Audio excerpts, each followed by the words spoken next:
Okay, okay. This is the first time I've done this. Are we live? Yes, it looks like it. And the audio seems to be working. Okay, cool. um, oh, yeah, okay. Okay, so obviously no one is watching right now. That's fine. But if people are watching in the future, because I know these live streams are, they are archived on YouTube under the live tab. This is, I think this is what I'm going to be doing a lot more of. So I want to record more YouTube videos, and I think it might make a lot of sense to do them live, to do like especially this kind of presentation mode or format, what have you. And I can talk to people and answer questions or just chat live. I think live and interactive is the future with all that AI stuff these days. I think people are going to be yearning for real and authentic and live and interactive. So, okay, so I'm going to be talking about producing your own stuff as a writer today. And so what I'm going to do is I'm going to go through this presentation. This is basically me recording a YouTube video, just doing it live for literally nobody. And yeah, that's what I'm going to be doing. Okay, so I guess I'm just going to start. So here we go. Okay, how do I advance my career as a comedy animation writer? This is a question that I ask myself and still ask myself all the time, you know, and I know a lot of writers, regardless of what genre they write, ask, how do I get people to write or read rather my writing samples? How do I get people, my script into the right people's hands? And this is hands down what I'm going to talk about in this video, the best way that I've found to advance any writing career, regardless of what genre you write. I write comedy animation or adult animation, animated comedy, what have you, whatever you want to call it. But I think if you write thrillers or rom-coms or whatever, this might still apply to you. And so here's the answer. Produce your own stuff. That's it. That's the end of the video. Thanks for watching. There's a little bit more to that. But that's what we're going to talk about today. And by the way, if you're new to my channel, my name is Patrick Will. I'm an ex-TikToker. I made comedy skits on TikTok and gained a following of 150,000 people. And now I make adult animation, like I said, or animated comedy, comedy animation, whatever you want to call it. So far, I've produced 8 animated shorts, and these shorts gained the attention of several producers who reached out to me and asked me to pitch a series for them. And so I had pitch meetings because of these animated shorts that I produced. And that's why I'm so big on producing your own stuff. And that's why I'm making this video, to talk about why I think it makes so much sense as a writer to not only learn how to produce your own stuff, but to actually do it too. Okay? And so I've spent years and literally thousands of hours up until this point just trying to understand how the industry works and obviously get better as a writer. See, that's me as a cartoon character. Look how smart I look reading a book. You can tell it's me because I'm wearing a red shirt. So my promise is I'm going to try my absolute best in this video to save you those thousands of hours that I spent trying to convince you, hopefully, or just at least talk about why I think producing something makes so much sense as a writer. I'm a writer first too, by the way. Okay, so here's what we're going to cover. Why produce something, what to produce, and how to produce it. And by the end of this video, or at the end, I'm going to give you literally my step-by-step process or guide that I use to produce an animation. And that's probably the most valuable thing that I can give you in this video. And so stick around for that. So let's let's talk about why. So I really think the industry has changed, and it seems like all the higher up people that I talk to feels the same way. Gone are the days of trying to, well, find representation first, becoming a writer's assistant or a PA on a show, becoming a staff writer, and then a showrunner maybe, and then trying to sell your show that way, or from then on. I don't think it's impossible. Excuse me, I have burps. I just had lunch.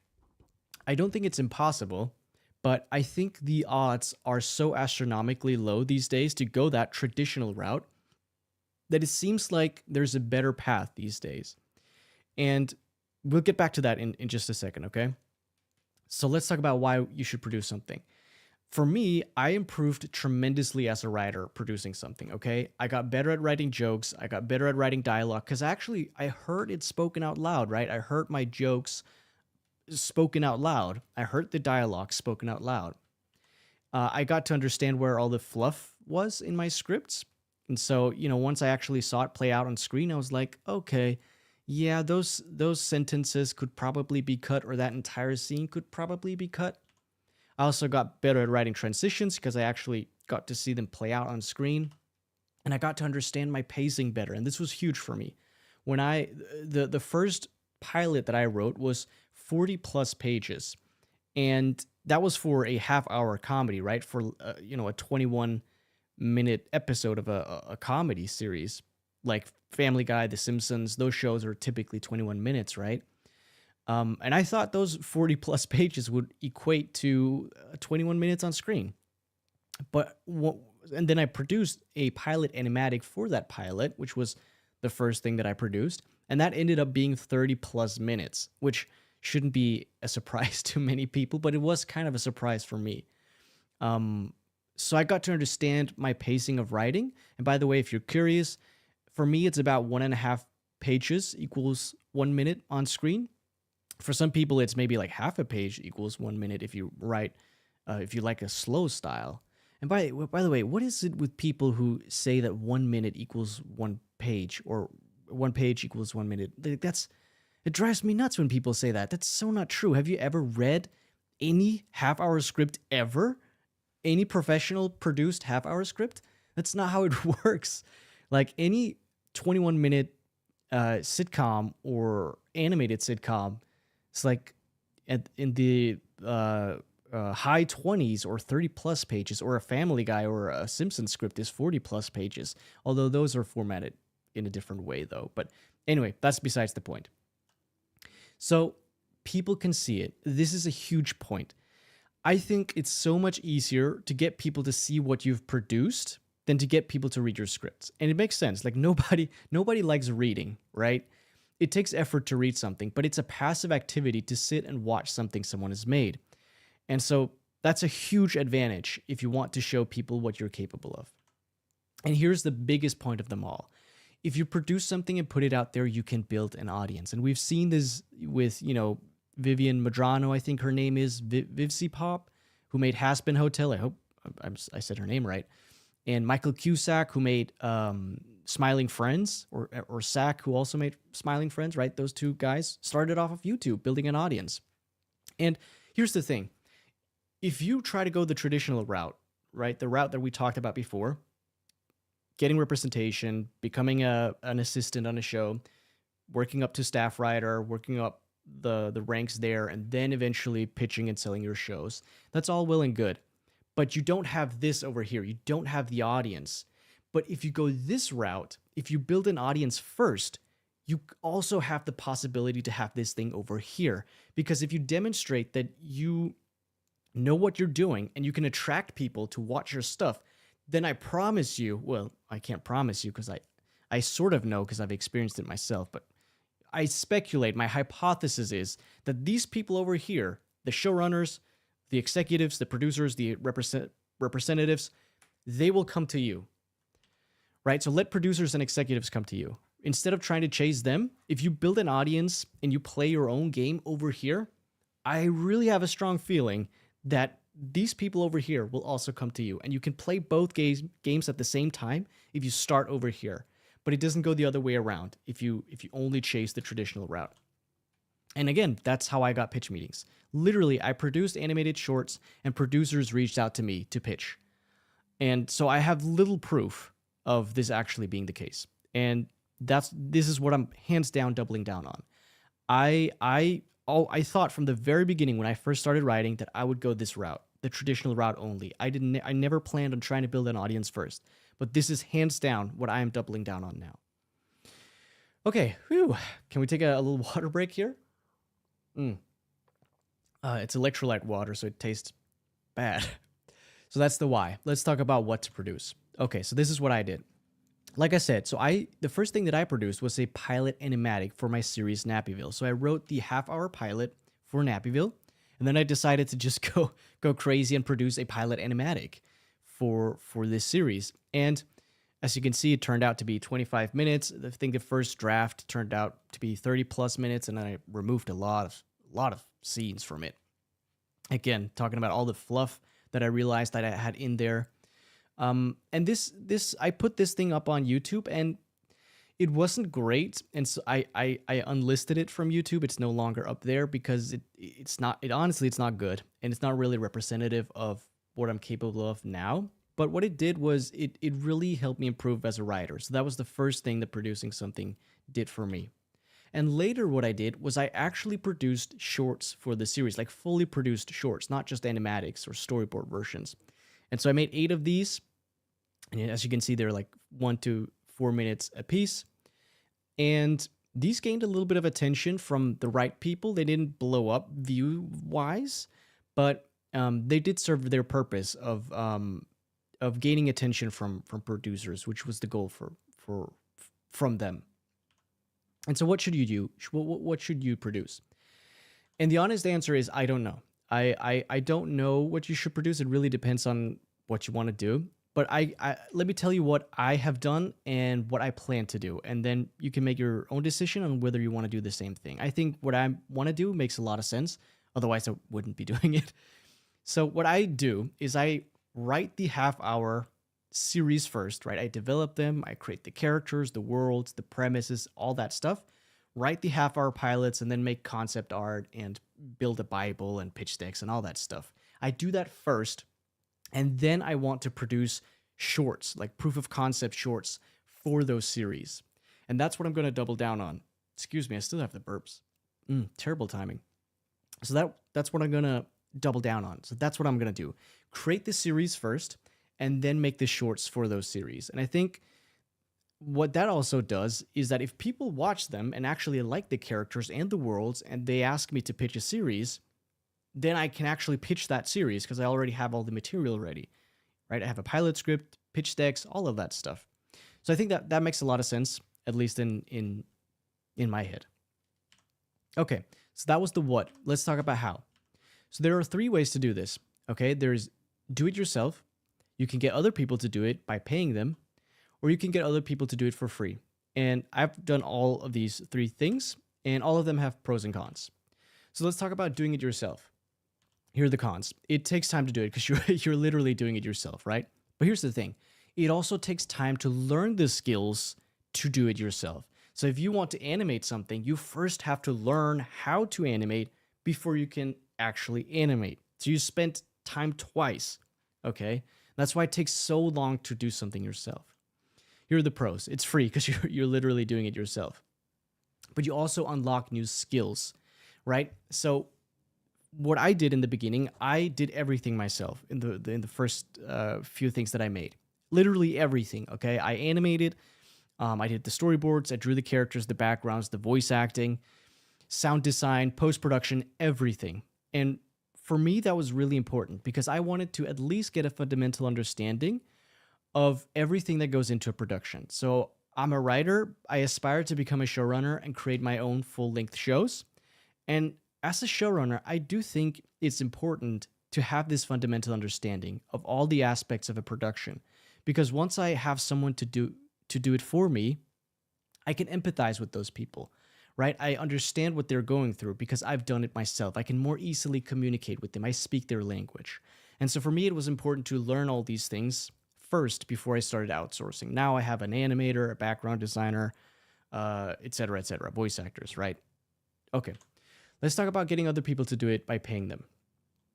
The con, it costs money, right? That's a con. And minimum skills are unlocked here, right? You are going to, you're going to have to learn how to hire people, how to communicate with people, how to give people feedback, but you're not going to learn how to do things yourself, which I think is important. The pros are it's the easiest way to do it and the fastest way to do it because you're literally paying someone else to do it for you. So getting other people to do it for free, here are the cons. It takes time to build the relationships necessary to get people to do something for you for free, right? At least I've never just met a random person off the street or in a Facebook group and just asked them to do something for me for free. I don't think so, at least. People who have done something for me for free in my work have all been people that I have a relationship with first. And by the way, this goes both ways. Like, I'm happy to help my friends and people in my network out as well for free. So it goes both ways, right? And there's a possibility that what they do is going to be lower quality. This is another con. It's not necessarily going to be that way, but if people are investing their free time to do something, it kind of feels icky to give them notes or feedback and tell them to do something over because they're doing it for free, you know. And also, since they're not getting paid for it, they might not invest that much time and energy into it. So that's just something to keep in mind. So let's talk about the pros. It's free to get people to do it for you for free. And you also build a network, or you build a network beforehand. That's what I did, right? I spent a lot of time networking in the beginning. So, okay. And so you might be, like, I can't do it myself. I don't know how to, or I don't have the money to pay someone to do it for me, or I don't know anybody who could do it for me for free. And you're not going to like what I have to say about this. Just stop with the excuses, okay? Like, if you want this, you do what's required. And I really hope this doesn't come off as preaching, because that's the last thing I want to do. I'm saying this as much to myself as to anybody else, because we have all these excuses in our heads. And so if I didn't know how to do it myself, I would learn it, right? We literally have a free 24/7 tutor in the palm of our hands or on our screen. I'm talking about ChatGPT or whatever, another AI. They can literally teach you anything for free. Or you have YouTube videos for free. Or you can buy a book or a course. You can learn these skills. If I didn't have money to pay someone to do it for me, I would make money, okay? I would take more shifts. I would stop spending money on stupid shit. And I know this is probably the point that's going to ruffle a lot of feathers, okay? I get it. But there are people out there who are willing to sacrifice everything to get what you want. And if you're not even willing to sacrifice half of what they're sacrificing, I mean, it's game over. The competition is going to be too fierce. That I know it's rough. And listen, when I started this whole thing, I'm a writer first. I did not get into this because I thought I had to do all these things myself or let alone spend a lot of money on this stuff. But if that is what's required for me to achieve my goals, that's what I'm going to do. At least that's how I think about it, okay? And if I didn't know anybody else anybody who could help me do it for free, then I would network. Again, when I first started, I networked like crazy. I spend an hour every single day reaching out to people, sending out network requests, like literally every single day. I still network every day, not an hour every day anymore, but I still do it daily. Okay, so that's the step-by-step guide. That wasn't the step-by-step guide. This is the step-by-step guide. Let me see if I can remove my face here real quick. Let's see, how do I do that? Yep, I think that did it. Did it do it? Okay, cool. So this is my literal step-by-step process for producing an animated short. You can pause the video, take a screenshot, use this however you like. This makes the process so much less overwhelming. It takes out the guessing work to literally have like this step-by-step process. So I know that once I complete step 10, I go into step 11. Once I complete step 11, I go into step 12, right? It just makes the process so much easier. So I hope you find a lot of value in this too. Cool. If you enjoyed this, please consider to subscribe. It's free. It takes less than 5 minutes, and from what I understand, it's painless to hit that subscribe button. At least every time I've subscribed to somebody, I never felt any pain, I promise. I hope that's also the case here if you hit the subscribe button. Okay, thank you so much for watching. Take care, peace. Okay, that was me recording a YouTube video. Very interesting. Let me stop recording. Let me bring my face back. I don't know. I don't have anything else to say. No one's watching. So if people were watching, I'd be chatting with them. Maybe, maybe we can have that in the future. But yeah, so I guess I'm just talking to myself right now and to anybody watching in the future, I guess. Okay, cool. I'm just going to end the live here then. This was interesting to try. I have a lot to learn about this live streaming stuff, but I think it's going to be fun. So I might, I don't know when I'm going to do another one. Who am I talking to? Nobody's watching. Okay, if you're watching in the future, thanks for watching.